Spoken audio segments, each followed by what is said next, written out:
Okay, had a little trouble getting started this morning. The inReach wasn't working, but we got it working.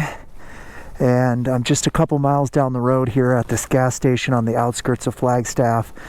It is 4:45 in the morning. It is cold, 28 degrees.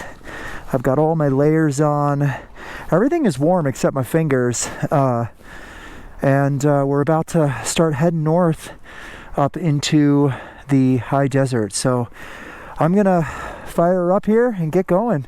I'm really getting to test out the auxiliary lights, and boy, they make a huge difference riding at night. I can't even stress how much extra light that they put out. So I'm very happy with the auxiliary lights, and I'm not even on high beams right now. Man, I am loving these auxiliary lights. Look at all that light. Look at that. I can see everything. I am so spoiled now. I don't think I could ever go back to just the standard lights. Wow, unbelievable. Come on, son. I need some warmth. My fingers are freezing. Hey, we've got the big ball of incandescent gas shining right into our eyes. How about that? Woohoo! We got ourselves a little pull off here.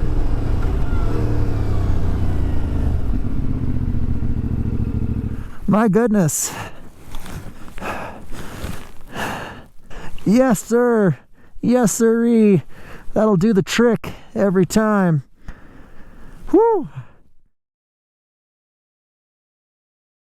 Well, we are past Kayenta now, way up into the northeast corner of Navajo Nation, getting into Monument Valley area with all sorts of cool geologic formations and pinnacles and buttes and mesas. It's just gorgeous up here.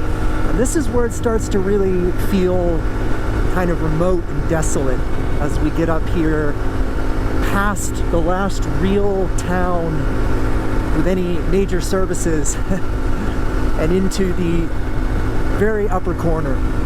We're doing great, and it is 7:30 in the morning. So not too bad. Back there in Kayenta, if I would have headed north to the Utah border, we would have come right up on the Forrest Gump Road, right up on Monument Valley Park, the whole area with all the mittens and everything. But you're getting the same features out this way. They're just not quite as prominent. As much as I want us to just do a bunch of sightseeing today and really explore these cool places, the goal for today is still to treat this as an iron butt, to treat this as a training ride for our Rats ride next year. Just really get used to sitting on the bike, long days, kind of trying to be efficient at gas stations, and just keep moving, keep plugging away. And it's hard because obviously I want to stop and check out all the cool geology, but we'll be back here many times, I'm sure of it. It's a very common way to get to Colorado from my house. 7:45 in the morning and we're already a third of the way done. I can't believe that. 500 miles really is so much less than 1,000. Oh my goodness. An iron butt saddle sore ride is a long day. Any of you out there thinking of doing an iron butt, know what you're getting yourself into. It is a tough, tough day. It really is. And you're just go, go, go. There's no time for resting. You got to just be moving, eating on the run, drinking on the run, quick bathroom stops. It's a tough day. It's a really tough day. And this is the kind of stuff that I need to remind myself of if I really want to do this Rats ride next year and truly loop around the country. I mean, it's going to be multiple long days in a row. You know, 600-700 mile days, possibly 2-3 days in a row. That's a lot. That is a lot. That means getting up before sunrise every day, wolfing down food as fast as I can, burning through breakfast, chugging some coffee, and then just getting on the bike. One quick update I wanted to share with you all is I've been running the Go Cruise throttle lock, and as you can see, it's just chugging away at 72. Every once in a while it pops up to 73, or if I'm going up a climb it might drop down to 71, but it gives me enough of a break where I can stretch out my hand, you know, rest it a little bit. I do have to kind of keep an eye on it because it does tend to drift in one direction or another. As you can see, it's starting to drift a little bit fast now, but it does remarkably well in sort of short intervals. It's obviously not as good as true cruise control, but again, it's enough to give me a little bit of a break. Any minute now, we are going to cross in to Nuevo Mexico, and we will be almost to our turnaround point. Jeez, it's 8:35 in the morning. We're already almost to the turnaround. Unbelievable. 225 miles in. Almost halfway. Man, we might hit the halfway point by 9 o'clock. There's Shiprock. Look at her just popping out, saying hello this morning. Good morning, Shiprock. How are you this fine morning, this fine Easter morning? Hello, Shiprock. Always so amazing. Look at this place. Gorgeous. I love coming out here. Okay, we got Shiprock behind us, somewhere back there, and some fun dirt roads to navigate through here. I cannot believe how cold it still is.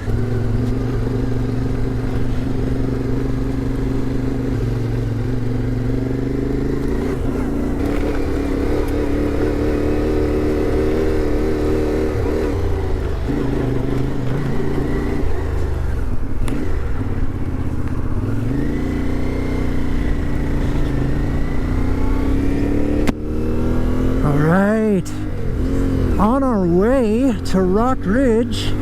Such a clever name. Shoot, it's coming up real fast right here. Okay, this is our road. What I don't know is, are we going straight? Actually, I don't know which road is us. Interesting. All right, well, we might have to...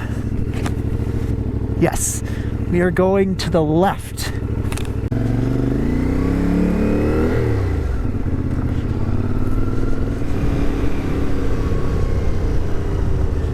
Is that our right turn? Because if it is, it's pretty nasty looking.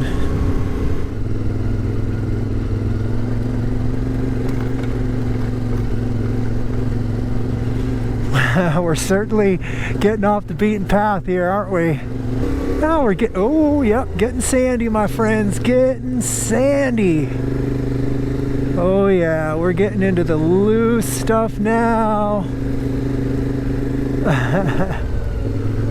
Oh goodness, we're getting a little squirrely.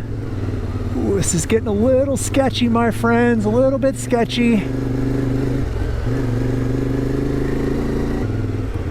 Oh yeah, okay.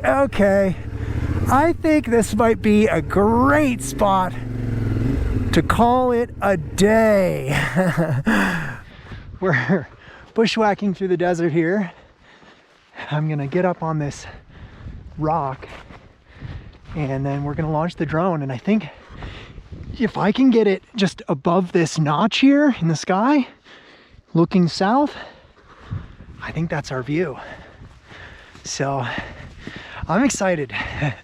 This is, I always like seeing something in a picture and then going out, finding that exact spot and realizing it or recreating it, which is exactly what we're gonna do here. Got a little bit of shade here that I can drive from. We're gonna get set up.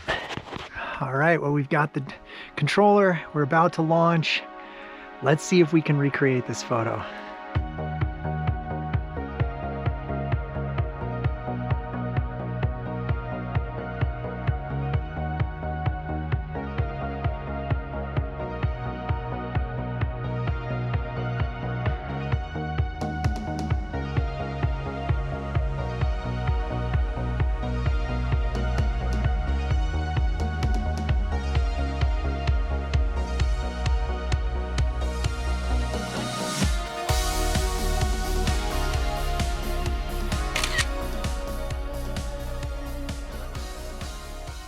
Okay, so I think I got the shot. It's not quite as good as the original because it would have required me to go much higher, like outside approved FAA rules for elevation or for altitude.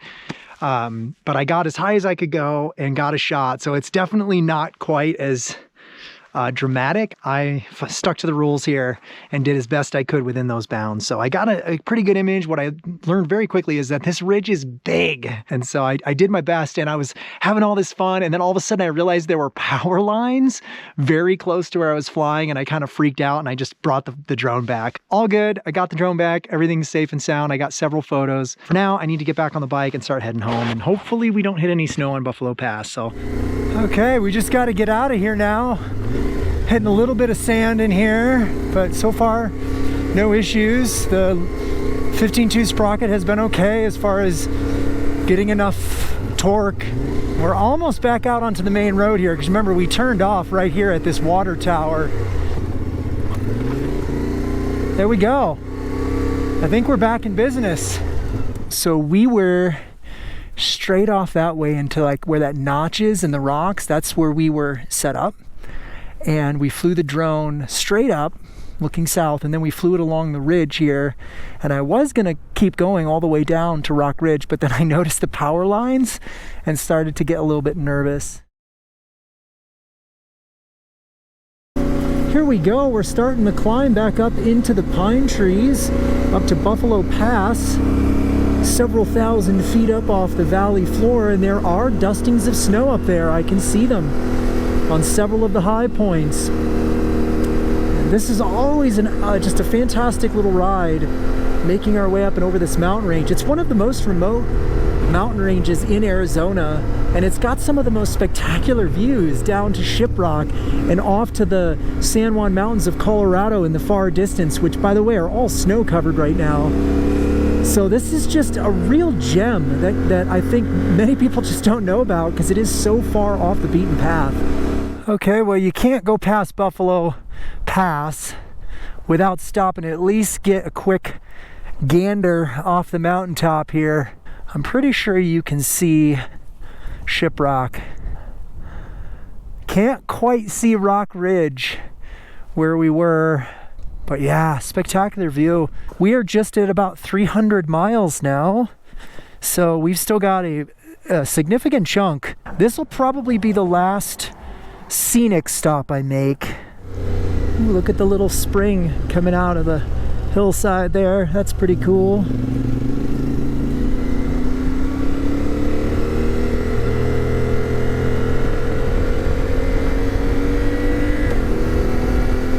And here are the red sandstones I was talking about. You blink and you miss the transition. Look at how big they are too. They're just massive walls of sandstone.